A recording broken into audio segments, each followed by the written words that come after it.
Welcome back, everybody, to another episode of Military History with Nick, Tyler, Yesenia, Olivia, and Ashley. We will be talking about the Battle of Bull Run, which occurred on July 21st, 1861. We'll be covering things regarding strategy and doctrine and logistics, and let's get into it. Part of the geography was the junction of the Manassas Gap Railroad and Orange and Alexandria Railroads. The railroad junction allowed for the transportation of resupply and troops. Because of this, the Federal troops wanted to seize the junction so the Confederate forces did not have the means of transportation.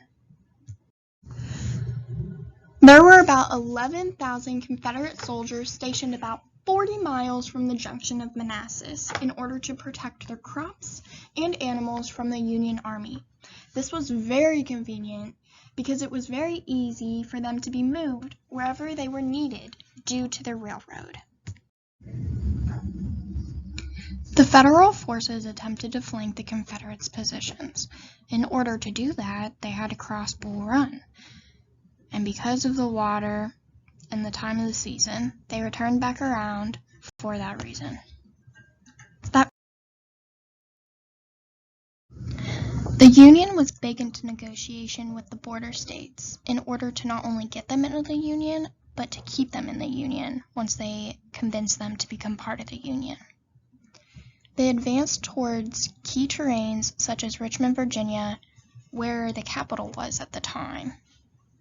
Had to transport over 35,000 troops. The Confederate consisted of 20,000. For positioning, the Confederate Army laid in prepared positions behind Bull Run. The stream that flowed around Manassas provided a defensive barrier. The Confederate position stretched from Stone Bridge, where the Warrenton Pike crossed Bull Run. The Union Mills Ford in the south, covering 5 major fords on the Bull Run. Artillery was equipped with rifle guns firing shells, while the Confederate artillery was equipped with old-style smooth-bore cannon of lesser range and accuracy, firing ball, grape shot, and case shot. By the end of the day, about 4,000 small arms, 25 pieces of artillery, and large amounts of other equipment had been abandoned. One of the most commonly used tactics throughout the war was having the first firing line fire, and while they were reloading, the second firing line would fire, and so on.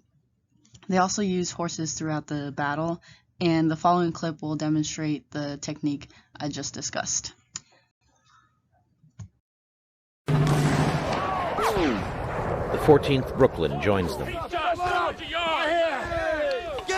The stubborn New Yorkers are dubbed the Red-Legged Devils.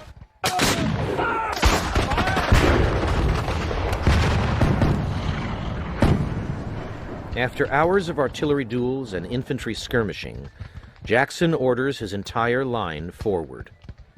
The previous year, U.S. Army Captain Thomas Jordan set up a pro-Southern spy network in Washington City, including Rose O'Neal Greenhow, a prominent socialite with a wide range of contacts. He provided her with a code for messages. After he left to join the Confederate Army, he gave her control of his social network, but promised to receive reports from her.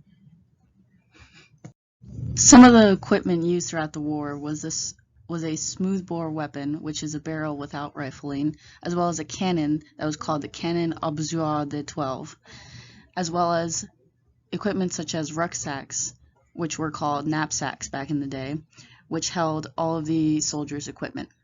The issue or ration was usually meant to last 3 days and was based on the general staples of meat and bread. Meat usually came in the form of salted pork, and on rare occasions fresh beef. Rations of pork and beef were boiled, broiled, or fried over pan. Army bread was a flour biscuit called hardtack. The Southern soldiers' diet was considerably different from the Northern. Many things were changing on the medical side of the Civil War. We were learning of new ways to treat infection, such as quinine or bromine, and they were learning the importance of antiseptics to prevent infection, especially during surgeries done in the field, such as amputations of legs or arms. Something else they were learning was how to keep the sick away from the healthy, also known as quarantining. This was one of the main reasons why yellow fever seemingly disappeared throughout the Civil War. They also learned how important emergency transportation was, thus the creation of the ambulance system.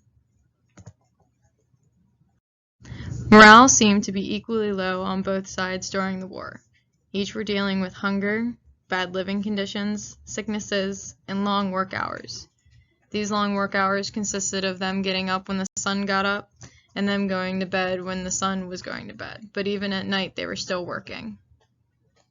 As talked about in the slide before, morale was seemingly low, so they had motivation. For the Southern troops, their motivation was their land. This was their homeland, and they were being invaded, and it was their lives that were being changed.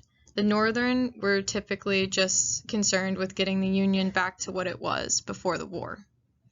Outcome of the battle. The Union had almost 3,000 casualties, 500 killed and over 1,000 wounded. The Confederacy had over 2,000 casualties, 400 killed and 1,600 wounded. It was overall decided as a major Confederate victory, inexperienced leadership and poorly trained recruits on both sides. A Union retreat. Union officers poorly managed the retreat over the Bull Run crossings. McDowell's forces took on artillery fire, inciting panic. Hundreds of Union soldiers were taken prisoners at the town of Centersville. Wealthy Union citizens watched the battle during a picnic, panicked, and caused road blockages while witnessing a Union retreat. Aftermath. It was the largest and bloodiest battle up until this point in American history. Colonel James Cameron was among the Union dead. He was the brother of Lincoln's first Secretary of War.